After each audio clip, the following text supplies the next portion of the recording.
ನಡಿ ಈಗ ಶುರು ಮಾಡೋಣ. ಕೇಸರಿಯಿಂದ ಮನೋಲ್ಲಾಸ ಮನಸ್ಸು ಮತ್ತೇರಿ ಕುಣಿದಾಡಿದೆ ನೋಡು, ಮನಸ್ಸು ಮತ್ತೇರಿ ಕುಣಿದಾಡಿದೆ ನೋಡು. ಕ್ಷಣ ಕ್ಷಣವೂ ಪಾರ್ಟಿಯ ವಿಚಾರದಲ್ಲಿ ರಾಜಕಾರಣಿಗಳ ಸಂಬಂಧಿಕರಿದ್ದಾರೆ, ತಾರೆಯರಿದ್ದಾರೆ. ತೆಲುಗು ನಟಿ ಹೇಮಾ ಮಾತ್ರವಲ್ಲ, ಇನ್ನೂ ಹಲವರು ಭಾಗಿಯಾಗಿದ್ದಾರೆ. ಈಗಾಗಲೇ MLC ಒಬ್ಬರ ಪಾಸ್ ಕೂಡ ಪತ್ತೆ ಆಗಿದೆ. ಹಿರಿತೆರೆ ಕಿರಿತೆರೆ ಸೆಲೆಬ್ರಿಟಿಗಳು ಪಾರ್ಟಿಯಲ್ಲಿ ಭಾಗಿಯಾಗಿದ್ದಾರೆ. ರಿಪಬ್ಲಿಕ್ ಕನ್ನಡಕ್ಕೆ FIR ಪ್ರತಿ ಲಭ್ಯವಾಗಿದೆ. ವೀಕ್ಷಕರೇ, ಪಾರ್ಟಿ ಮಾಡೋದು ತಪ್ಪಲ್ಲ, ಆದರೆ ಕಾನೂನಿನ ಚೌಕಟ್ಟನ್ನು ಮೀರಿ ಅಲ್ಲಿ ಡ್ರಗ್ಸ್ ಇರಬಹುದು ಅಥವಾ ಆಲ್ಕೋಹಾಲ್ ಇರಬಹುದು, ಈ ಥರದ ವಸ್ತು ವಿಚಾರಗಳನ್ನು ತಂದು ಅಸಭ್ಯ ವರ್ತನೆ ಮಾಡುವಂಥದ್ದು ಇವನ್ನೆಲ್ಲ ಕಾನೂನು ಖಂಡಿತವಾಗ್ಲೂ ಸಹಿಸ್ಕೊಳ್ಳೋದಿಲ್ಲ. ಪೊಲೀಸರು ನಿನ್ನೆ ರೇಡ್ ಮಾಡಿದ್ರು. ಪಾರ್ಟಿಗೂ ರಾಜಕಾರಣಿಗಳಿಗೂ ನಂಟಿದೆಯಾ ಅನ್ನೋಂಥ ಪ್ರಶ್ನೆ. ದುಡ್ಡಿದೆ ಅನ್ನೋ ಮದದಲ್ಲಿ ಏನು ಬೇಕಾದರೂ ಮಾಡ್ಬಿಡ್ಬೋದು, ಹೆಂಗೆ ಬೇಕಾದರೂ ನಡ್ಕೊಳ್ಬಹುದು ಅಂತ ಇರೋಕ್ಕೆ ಸಾಧ್ಯ ಇಲ್ಲ. ಸೊಸೈಟಿ ಅಂದಮೇಲೆ, ಸಮಾಜ ಅಂದಮೇಲೆ ಒಂದಷ್ಟು ನಾರ್ಮ್ಸ್ ಇರುತ್ತೆ, ಆ ಪ್ರಕಾರ ನಡ್ಕೊಳ್ಬೇಕಾಗತ್ತೆ. ಹೈ ಪ್ರೊಫೈಲ್ ಅನ್ನೋ ಕಾರಣಕ್ಕೆ ಬಿಟ್ಟು ಕಳಿಸಿದ್ದಾರಾ ಪೊಲೀಸರು? ಕೆಲವರನ್ನ ಫಾರ್ಮ್ ಹೌಸ್ ಹಿಂಬದಿಯಿಂದ ಕಳಿಸಿದ್ದಾರೆ ಅನ್ನೋಂಥ ಮಾಹಿತಿ ಇದೆ. ಹಾಗಾದ್ರೆ ಜನಸಾಮಾನ್ಯರಿಗೆ ಒಂದು ಕಾನೂನು, ಸೆಲೆಬ್ರಿಟಿಗಳಿಗೆ ಒಂದು ಕಾನೂನಾ ಅನ್ನೋ ಪ್ರಶ್ನೆ ಬರುತ್ತೆ. ಇವರೆಲ್ಲ ಏನು ಮಾಡಿದ್ದಾರೆ ದೇಶಕ್ಕೆ? ಇವರೆಲ್ಲ ಏನು ಮಾಡಿದ್ದಾರೆ? ಯಾಕೆ ಇವ್ರನ್ನೆಲ್ಲ ಹಿಂಬದಿ? ಇವ್ರು ಮಾಡಿರೋ ಸಾಧನೆ ಇದೆ, ರೇವ್ ಪಾರ್ಟಿ ಮಾಡೋದೇ ಇವ್ರ ಸಾಧನೆನಾ? ಯಾಕೆ ಇವ್ರನ್ನ ಹಿಂಬದಿ ಬಾಗಿಲಿಂದ ಬಿಟ್ಟು ಕಳಿಸ್ತಾರೆ ಪೊಲೀಸರು? ದುಡ್ಡು ಕೊಡ್ತಾರೆ ಇವ್ರುಗಳು? ಈ ಎಲ್ಲ ಪ್ರಶ್ನೆಗಳು ಬರುತ್ತೆ. ಇಂಥವ್ರು ಏನು ಕೊಡುಗೆ ಕೊಡ್ತಾರೆ ಸಮಾಜಕ್ಕೆ ಅನ್ನೋ ಪ್ರಶ್ನೆ ಕೂಡ ಬರುತ್ತೆ. ನಿನ್ನೆ ಎಂಥ ಹೈಡ್ರಾಮಾ ಸೃಷ್ಟಿ ಆಗ್ಬಿಡುತ್ತೆ ಅಂತಂದ್ರೆ ನಗು ಬಂದ್ಬಿಡುತ್ತೆ. ಆಕ್ಚುಲಿ ಅಂತಂದ್ರೆ ಆ ನಟಿ ಇದಾರಲ್ಲ, ರಿಯಲ್ ಸಿನಿಮಾ ತೋರಿಸಿದ್ರು ಎಲ್ರು. ರಿಯಲ್ ಸಿನಿಮಾ ತೋರಿಸಲ್ಲ, ರಿಯಲ್ ಸಿನಿಮಾ ತೋರಿಸಿದ್ರು. ರೈಡ್ ಆಗತ್ತೆ. ನಾವು ಯಾವುದೇ ಒಂದು ಸುದ್ದಿ ಮಾಡ್ಬೇಕಾದ್ರೆ ನಮ್ಮ ಪತ್ರಕರ್ತರು ಯಾರೇ ಒಂದಲ್ಲ ಎರಡಲ್ಲ 3 ಬಾರಿ ನೋಡಿ, ನಿನ್ನೆ ನಟಿ ಹೇಮಾ ಇದ್ರು ಅಂತೇಳಿ ಬಂದಾಗ ನಮ್ಮ ರಿಪೋರ್ಟರ್ 3 ಸಲ 4 ಸಲ 5 ಸಲ ಚೆಕ್ ಮಾಡ್ತಾರೆ. 5 ಸಲ ಚೆಕ್ ಮಾಡ್ತಾರೆ. ಯಾಕಂದ್ರೆ ಒಬ್ರು ರೆಪ್ಯುಟೇಷನ್ ರೆಸ್ಪಾನ್ಸಿಬಿಲಿಟಿ 5 ಸಲ ಚೆಕ್ ಮಾಡಿ ಸುದ್ದಿ ಕೊಡ್ತಾರೆ ಇಂಥವ್ರು ಇದ್ರು ಅಂತೇಳಿ. ಆದ್ರೆ ಇವತ್ತು ವಿಡಿಯೋ ಬರುತ್ತೆ, ನಾನು ಅಲ್ಲೇ ಇಲ್ವೇ ಇಲ್ಲಲ್ಲ, ನಾನು ಎಲ್ಲೋ ಬೇರೆ ಕಡೆ ಇದ್ದೀನಿ, ನಾನು ಆರಾಮಾಗಿದ್ದೀನಿ, ನನ್ನ ಬಗ್ಗೆ ಫೇಕ್ ನ್ಯೂಸ್ ಹರಿದಾಡ್ತಾ ಇದೆ ಅಂತೇಳಿ. ನಾವು ಯಾರನ್ನ ನಂಬೇಕು ಅಂತಾನೆ ಗೊತ್ತಾಗಿಲ್ಲ. ಆರಾಮಾಗಿದ್ರೆ ಪೊಲೀಸ್ ಸ್ಟೇಷನ್ ಬರ್ಬೋದು. ಯಾವ್ದೋ ಫಾರ್ಮ್ ಹೌಸ್ ಇಂದ ವಿಡಿಯೋ ಮಾಡೋಂಥದ್ದು ಏನಿದೆ? ನಮ್ಮ ರಿಪೋರ್ಟರ್ ಕ್ರಾಸ್ ಚೆಕ್ ಮಾಡಿ ನಿಯರ್ ಬೈ ಪೊಲೀಸ್ ಸ್ಟೇಷನ್ಗೆ ಹೋಗಿ ಕಂಪ್ಲೇಂಟ್ ಮಾನನಷ್ಟ ಡಿಫಾಮೇಷನ್ ಹಾಕೋದಲ್ಲ, ಹಂಗೆಲ್ಲ ಮಾಡೋದು. ಹೌದು, ಇಂಥವೆಲ್ಲ ನಡೆಯೋದಿಲ್ಲ. ನಮ್ಮ ರಿಪೋರ್ಟರ್ ಕ್ರಾಸ್ ಚೆಕ್ ಮಾಡಿದಾಗ ಇಲ್ಲ ಸರ್, ಅವ್ರು ಅಲ್ಲೇ ಇದ್ಕೊಂಡು ವಿಡಿಯೋ ಮಾಡಿ ಕಳ್ಸವ್ರೆ, ಎಲ್ಲ ಡ್ರಾಮಾ ಮಾಡಿದಾರೆ ಅಂತೇಳಿ. ಅಂದ್ರೆ ಸಿನಿಮಾದಲ್ಲಿ ಡ್ರಾಮಾ ತೋರ್ಸೋದು ಚೆನ್ನಾಗಿರುತ್ತೆ, ಆದ್ರೆ ರಿಯಲ್ ಆಗಿ ಡ್ರಾಮಾ ತೋರ್ಸಿದ್ರೆ ಏನಾಗುತ್ತೆ ಅಂತೇಳಿ ಮುಂದಿನ ದಿನಗಳಲ್ಲಿ ಗೊತ್ತಾಗುತ್ತೆ. ನೋಡಿ, ಈಗ ಪಾರ್ಟಿ ಕಿಕ್ಕನ್ನ ಇಳಿಸಿದಂತಹ ಕಾಕಿ ಪಡೆ ಈಗ ತನಿಖೆಯನ್ನು ಶುರು ಮಾಡ್ತಾ ಇದೆ. ತನಿಖೆ ಶುರು ಮಾಡೋದಕ್ಕಿಂತ ಮುಂಚೆ ಇದ್ದಿದ್ದು ಕೇವಲ ಟ್ರೈಲರ್. ಮುಂದೆ ಸಿನಿಮಾನೇ ರಿಲೀಸ್ ಆಗುತ್ತೆ. ಅದಕ್ಕೆ ಸಂಬಂಧಪಟ್ಟ ಒಂದು ವರದಿ ಇದೆ, ನೋಡ್ಕೊಂಡ್ಬನ್ನಿ.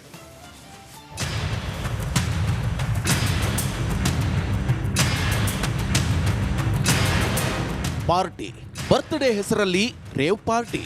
ಈ ಪಾರ್ಟಿಗೆ ಸನ್ಸೆಟ್ ಟು ಸನ್ರೈಸ್ ಅಂತ ಹೆಸರು ಬೇರೆ, ಗುಂಡು ತುಂಡು ಜೊತೆಗೆ ಡ್ರಗ್ಸ್ ಬೇರೆ. ಇಷ್ಟೆಲ್ಲ ಇದ್ಮೇಲೆ ಕೇಳಬೇಕಾ? ಮಾದಕ ಲೋಕದಲ್ಲಿ ಯುವಕ ಯುವತಿಯರು ತೇಲಾಡ್ತಿದ್ರು. ರೇವ್ ಪಾರ್ಟಿ ವಾಸನೆ ಹಿಡಿದು ಬಂದ ಸಿಸಿಬಿ ಯುವಕ ಯುವತಿಯರ ನಶೆ ಇಳಿಸಿಬಿಟ್ರು.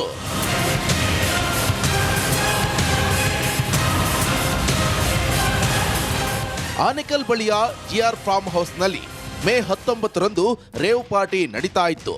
ಉದ್ಯಮಿ ವಾಸು ತನ್ನ ಬರ್ತ್ಡೇ ರೇವ್ ಪಾರ್ಟಿ ಆಯೋಜಿಸಿದ್ದ.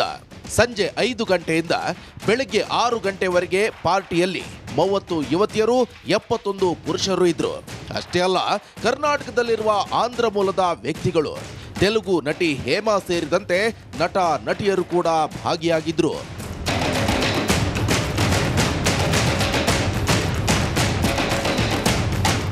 MDMN 15 gram, capsule 6 gram, cocaine 6 gram ಮಾದಕ ವಸ್ತು ಸಿಕ್ಕಿದೆ. ರೇವ್ ಪಾರ್ಟಿ ಆಯೋಜಿಸಿದ ವಾಸು, ಅರುಣ್ ಸೇರಿ 3 ಡ್ರಗ್ಸ್ ಪೆಡ್ಲರ್ಗಳನ್ನ ಸಿಸಿಬಿ ಅರೆಸ್ಟ್ ಮಾಡಿದೆ.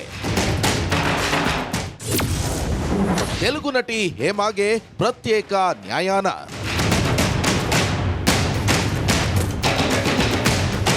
ನಿನ್ನೆ ಮಧ್ಯಾಹ್ನ 3 ಗಂಟೆಗೆ ತೆಲುಗು ನಟಿ ಹೇಮಾಗೆ ಪೊಲೀಸರು ನೋಟಿಸ್ ಕಳುಹಿಸಿಕೊಟ್ಟಿದ್ದಾರೆ.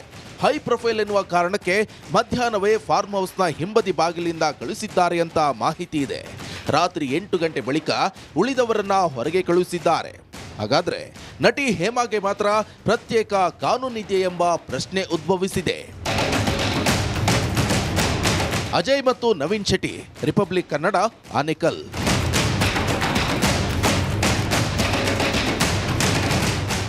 ಆಲ್ ರೈಟ್, ಪ್ರತಿನಿಧಿ ಅಜಯ್ ಕನೆಕ್ಟ್ ಆಗಿದ್ದಾರೆ. ಅಜಯ್, ನೆನ್ನೆ ನಡೆದಂಥ ಈ ರೇವ್ ಪಾರ್ಟಿ ವಿಚಾರದಲ್ಲಿ ಈ ಸೆಲೆಬ್ರಿಟಿಗಳ ಧಾರ್ಷ್ಟ್ಯ ಇದೆಯಲ್ಲ ಅಜಯ್, ನಮ್ಮ ಹತ್ರ ದುಡ್ಡಿದೆ, ನಾವು ಸೆಲೆಬ್ರಿಟಿಗಳು ಏನು ಮಾಡಿ ಬೇಕಾದರೂ ದಕ್ಕಿಸ್ಕೋತೀವಿ.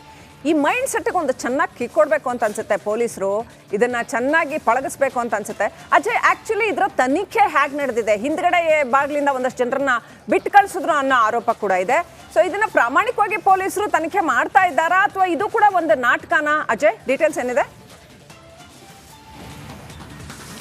ಖಂಡಿತವಾಗ್ಲೂ ಶ್ರೀಲಕ್ಷ್ಮಿ, ನೀವು ಹೇಳಿದ್ದು ನಿಜಕ್ಕೂ ಕೂಡ ಸತ್ಯ. ಯಾಕಂತಂದ್ರೆ ಎಲ್ಲ ಒಂದು ಕಡೆ ಸೆಲೆಬ್ರಿಟಿ ಅನ್ನೋ ಒಂದು ಕಾರಣಕ್ಕೆ ಏನು ಹೇಮಾ ಅವರು ನಿನ್ನೆ ಹೈ ಡ್ರಾಮಾ ಎಲ್ಲವನ್ನು ಕೂಡ ಮಾಡಿದ್ರು. ಅಂದರೆ ಒಬ್ಬ ಮನುಷ್ಯ ಅಂದಮೇಲೆ ಅವರು ಮಾಡಿರುವಂಥ ತಪ್ಪನ್ನು ಒಪ್ಕೊಳ್ಬೇಕಾಗತ್ತೆ. ಆದರೆ ಆ ಒಂದು ತಪ್ಪಿಗೆ ಇವರು ಏನು ಅದಕ್ಕೊಂದು ಮುಚ್ಚಾಕೋದಕ್ಕೆ ಇನ್ನೊಂದು ಸುಳ್ಳನ್ನು ಕೂಡ ಹೇಳ್ತಾರೆ. ನಿನ್ನೆ ನಾನು ಅಲ್ಲಿ ಇರಲಿಲ್ಲ ಅನ್ನೋ ಒಂದು ಮಾತನ್ನು ಕೂಡ ಹೇಳ್ತಾರೆ. ನಾವು ನಿನ್ನೆ ಬೆಳಗ್ಗೆ ಅಲ್ಲಿ ಕನ್ಫರ್ಮೇಷನ್ ಅನ್ನು ತಗೊಂಡು ಸುದ್ದಿಯನ್ನು ಕೊಡ್ತೀವಿ, ಹೇಮಾ ಅವರು ಇದ್ರು ಪಾರ್ಟಿಯಲ್ಲಿ ಅಂತ. ಆದರೆ ಇವರು ಬಿಟ್ಟಂತಹ ವಿಡಿಯೋ ನಮ್ಮನ್ನು ಕೂಡ ಒಂದು ರೀತಿ ಕನ್ಫ್ಯೂಷನ್ ಮಾಡುತ್ತೆ. ಆದರೆ ಯಾವಾಗ ಇಷ್ಟೆಲ್ಲ ವೈರಲ್ ಆಗತ್ತೆ, ಯಾವಾಗ ಸಾಕಷ್ಟು ಸುದ್ದಿ ಆಗತ್ತೆ, ಆ ನಂತರ ಅವರನ್ನ ಹಿಂಬದಿ ಇರುವಂಥ ಗೇಟಿಂದ ಬಿಟ್ಟು ಕಳಿಸಿದ್ದಾರೆ. ಅಂದರೆ ಸ್ಟೇಟ್ಮೆಂಟ್ ತಗೊಬೇಕು, ಆಮೇಲೆ ಇನ್ನಿತರೆ ಪ್ರೊಸೀಜರ್ಗಳಿರುತ್ತೆ, ಅದನ್ನೆಲ್ಲವನ್ನು ಕೂಡ ಮುಗಿಸಿ ಹಿಂದ್ಗಡೆ ಗೇಟಿಂದ ಅವರನ್ನು ಕೂಡ ಕಳಿಸಿರೋದು ಬಹುತೇಕ ಖಚಿತ ಆಗಿದೆ. ಯಾಕಂತಂದರೆ ನಿನ್ನೆ ಸಂಜೆ ಏನೊಂದು 6:30-7 ಗಂಟೆ ಅಷ್ಟೊತ್ತಿಗೆ ಎಲ್ಲರನ್ನೂ ಕೂಡ ಏನು ಪೊಲೀಸರು ರಿಲೀಸ್ ಮಾಡಿದ್ರು ಅಲ್ಲಿಂದ.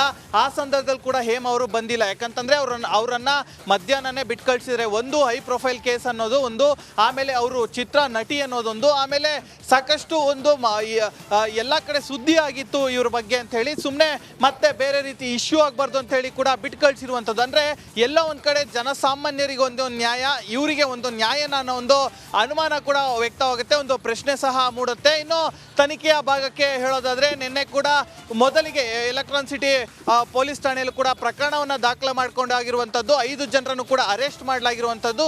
A1 ಆಗಿ ವಾಸು ಏನಿದ್ದಾನೆ ಆತಂದೆ ಬರ್ತ್ಡೇ ಪಾರ್ಟಿ ಇದ್ದಿದ್ದು, ಮತ್ತೆ ಅರುಣ್ ಏನಿದ್ದಾನೆ ಆತ ಆರ್ಗನೈಸ್ ಮಾಡಿದವನು, ಈ ಮತ್ತೆ ಸಿದ್ದಿಕಿ ಮತ್ತೆ ಇನ್ನಿಬ್ರು, ನೀವು ಒಟ್ಟು 5 ಜನರನ್ನ ಈಗಾಗಲೇ ಅರೆಸ್ಟ್ ಅನ್ನು ಕೂಡ ಮಾಡಲಾಗಿರುವಂಥದ್ದು. ಕೇಸನ್ನ ಎಲೆಕ್ಟ್ರಾನಿಕ್ ಸಿಟಿಯಿಂದ ಬೆಂಗಳೂರು ಗ್ರಾಮಾಂತರ ಅಂದ್ರೆ ಹೆಬ್ಬಗೋಡಿಗೆ ಈಗಾಗಲೇ ಟ್ರಾನ್ಸ್ಫರ್ ಅನ್ನು ಕೂಡ ಮಾಡಲಾಗಿರುವಂಥದ್ದು. ಯಾಕಂದ್ರೆ ಸ್ಥಳೀಯವಾಗಿ ಅದು ಹೆಬ್ಬಗೋಡಿ ಲಿಮಿಟ್ಸ್ಗೆ ಬರುತ್ತೆ. ಸೊ ಹೀಗಾಗಿ ಎಲೆಕ್ಟ್ರಾನಿಕ್ ಸಿಟಿಯಿಂದ ಈಗಾಗಲೇ ಹೆಬ್ಬಗೋಡಿ ಟ್ರಾನ್ಸ್ಫರ್ ಮಾಡಲಾಗಿರುವಂಥದ್ದು. ಇನ್ನು 5 ಜನಕ್ಕೂ ಕೂಡ ಈಗಾಗಲೇ ನ್ಯಾಯಾಂಗ ಬಂಧನಕ್ಕೆ ನಿನ್ನೆ ಪೊಲೀಸರು ಕೂಡ ಸದ್ಯ ಬಿಟ್ಟಿರುವಂಥದ್ದು. Srilakshmi, thank you Ajay ಡೀಟೇಲ್ಸ್ಗಾಗಿ.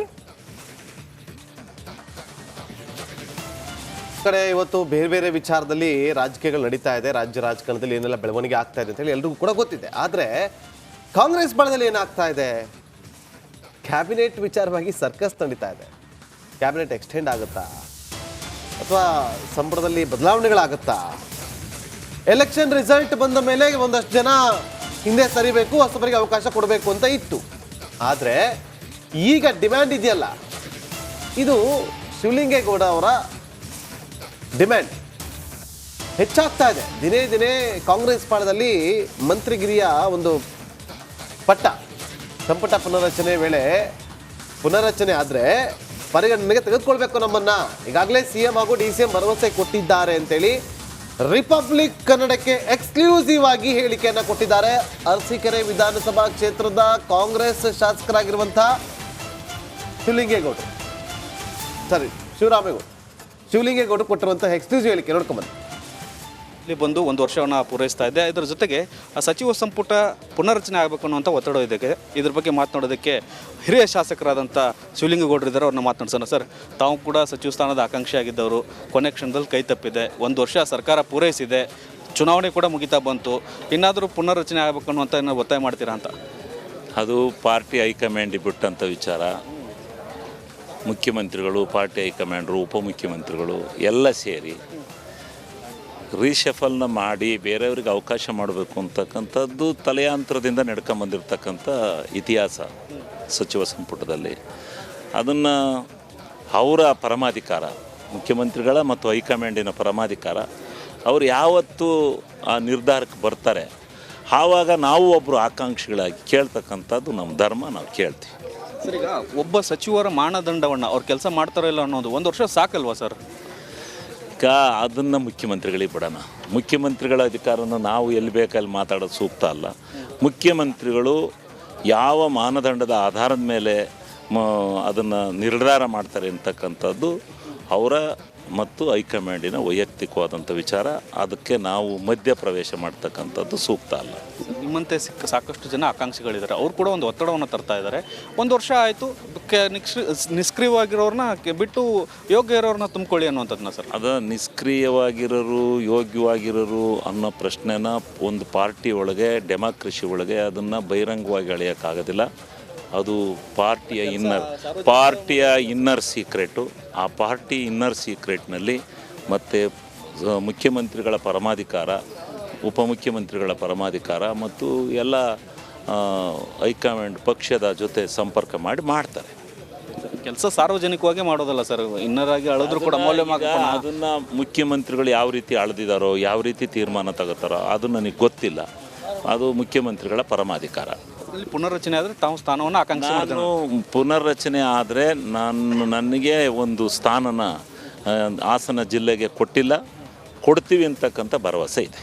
ಭರವಸೆ ಕೊಟ್ಟಿದ್ದಾರೆ ಸರ್? ಭರವಸೆ ಕೊಟ್ಟಿದ್ದಾರೆ. ಭರವಸೆ CM ಎಲ್ಲ ಎಲ್ಲರೂ ಕೊಟ್ಟಿದ್ದಾರೆ, ಒಟ್ಟು ಸಾಮೂಹಿಕವಾಗಿ ಕೊಟ್ಟಿದ್ದಾರೆ. ಪಾರ್ಟಿ CM DCM ಎಲ್ಲರೂ ಕೊಟ್ಟಿದ್ದಾರೆ. ಈ ಸರಿ ಪುನರ್ರಚನೆ ಆದರೆ ಶಿವಲಿಂಗೇಗೌಡರು ಸಚಿವ ಸಂಪುಟದಲ್ಲಿ ಇರ್ತಾರೆ, ಸಚಿವ ಸಂಪುಟದಲ್ಲಿ ಇರ್ತೀವಿ ಅಂತಕ್ಕಂಥ ಮಾತನ್ನು ಹೇಳಿದ್ದಾರೆ.